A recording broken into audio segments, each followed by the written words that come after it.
na khi phác bi in ruột than man ác say là gió in ruột thân hồi tốt nhất chắc lại lâu hồi bất tốt na ruột bu tê in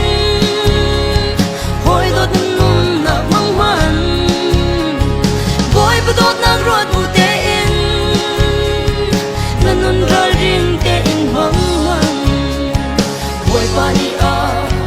tất tê cha à cần ru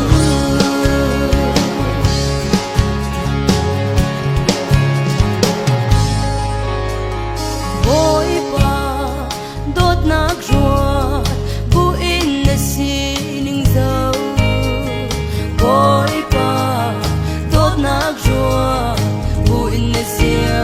ra dâu hồi ba đốt nát ruột bu in na qua sắc dâu ác say lấy sóng in ruột mặn hồi đốt nát chắc lại lâu boy bu đốt nát ruột bu tê in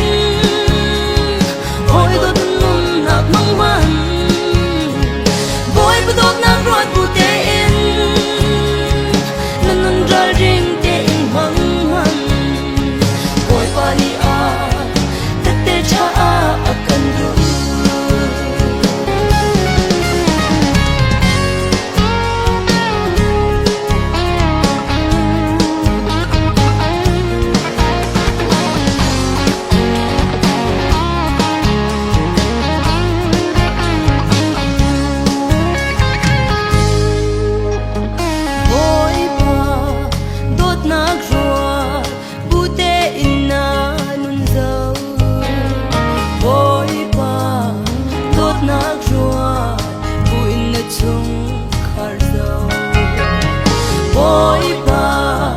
đốt nát ruột bu in na nu mai dâu ác say là gió in ruột mặn hồi đốt nát chắc lại lâu hồi bu đốt nát ruột bu tê in hồi đốt nung nát mong man hồi bu đốt nát ruột bu tê in nan nun ra riêng tê in mong man boy ba đi à tất tê cha à cần ru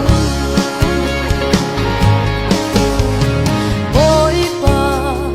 đốt nát ruột bu in na si ning dâu boy ba đốt nát ruột bu in na sia ra dâu